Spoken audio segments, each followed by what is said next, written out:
What's up, everybody? One, two, three, four. Back with you for another video. This time I'm doing Armageddon 2006, and this was before the brand split.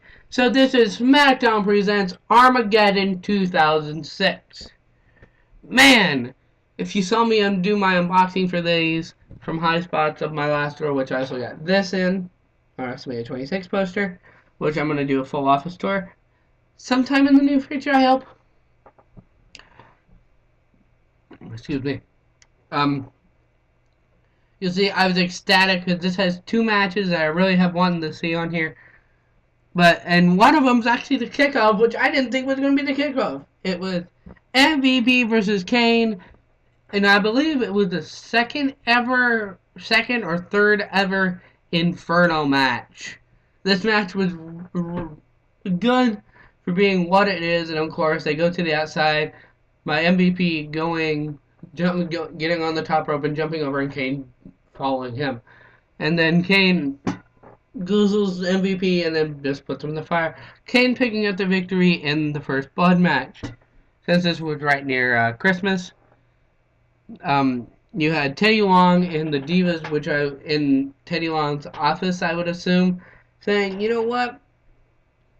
I'm gonna do something for the fans. I'm gonna do something for the fans tonight, and I'm gonna have a Not Your Nice lingerie contest between the four of you, which the Divas were Crystal, Layla, Ashley, and Jillian. So that's scheduled for later on in the evening. Then you have what was originally scheduled to be Paul London and Brian Kendrick versus William Regal and Dave Taylor for the WWE Tag Team Championships. D'Lo comes out and he turns it into a fatal four-way ladder match.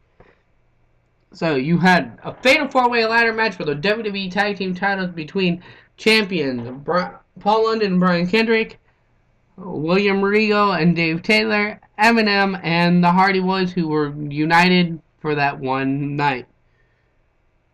Good match. The only thing that really came out of this match is, and I forgot, and I was like, wait, as I was watching this, I'm like, wait, is this the ladder match where Mercury gets his nose broke? And it is. So that was one of the best moments, and probably one of the funniest moments in history, because it wasn't supposed to go down like that. But in that match, if you don't remember, Paul and Brian Kendrick end up picking up the victory to retain the World Tag Team titles, but Mercury gets his nose broke. And Johnny Nitro, yes, it was Johnny Nitro still at the time,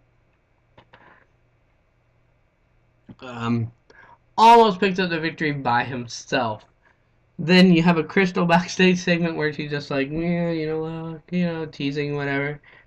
Then you had The Miz in a ring promo, who didn't even get a proper entrance. You just kind of heard his music when he was out in the ring doing this promo, blah, blah, blah. And then its opponent comes out, and it's the Boogeyman. I forgot how funny the Boogeyman is. See, I haven't watched some of this old SmackDown stuff. This stuff I used to want to. This is stuff how got me hooked. I didn't get hooked on Raw. I got hooked on SmackDown, baby. SmackDown 2005, 2006. Then I got hooked on Raw in 2007. And it all went up and down from there. I mean, what do I think? I have all this crap in my office. Anyway, the Boogeyman picking up the victory in that match. Then you had a Chavo and Vicky Guerrero segment, which blah blah. It's Chavo and Vicky Guerrero segment. And then you had Chavo with Vicky Guerrero. Chavo Guerrero with Vicky Guerrero at ringside versus Chris Benoit for the United States Championship in what was an match, not the best. Chris Benoit picking up the victory, and then you cut backstage to Ashley doing her lingerie thing. Then you had Gregory Helms versus Jimmy Wang Yang. Gregory Helms, the Cruiserweight champion, in this match was for the Cruiserweight title, which Gregory Helms was defending. Gregory Helms picking up the victory, retaining the title. And the other match that I wanted to see, Mr. Kennedy.